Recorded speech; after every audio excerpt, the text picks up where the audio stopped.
I have no knowledge of that proposal. Well, I mean, they've signed an agreement saying that they could have military presence in the Solomon Islands. I have no information on this. I have no information, to be honest.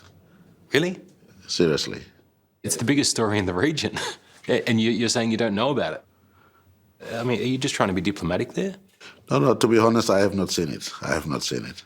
With all due respect, some might suggest you're burying your head in the sand.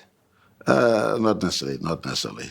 I try my very best not to get into other nations' sovereign issues.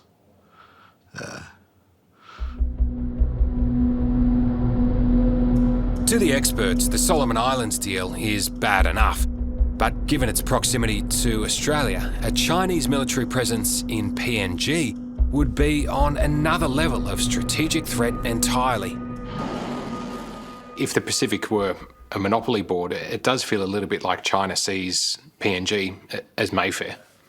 It's a nice way of putting it.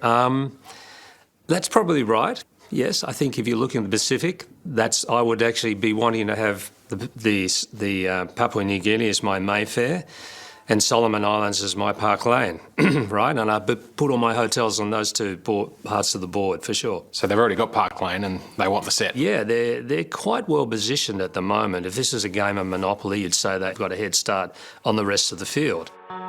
Veteran defence analyst Alan Dupont says China's intentions are very clear and it'll exploit every opportunity it can. Their strategy is to draw the whole region, every single one of the Pacific Island countries, into the Chinese world and make them dependent on China. And when you have dependency, then you're basically going to give the person you're dependent on pretty much what they want, because you don't have too many options. There's an argument to say, you know, the United States, Australia, they're not exactly altruistic when they go and help out in these smaller nations. Yep. So why shouldn't China be able to help and invest in developing nations too? You have to remember that a lot of Chinese aid are loans. You have to pay them back. They're not grant aid. It's not like we've built this irrigation system for you and handing it over, which we tend to do in Australia.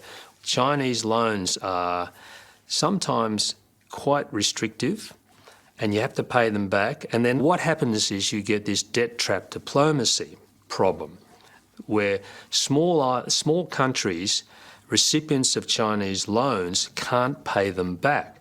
So the Chinese say, OK, you can't pay it back, so how about you give us a bit of your real estate instead, a debt for equity swap. That's the deal. And then you suddenly find you've lost your sovereignty and you've got a little China somewhere in your country where locals are not allowed.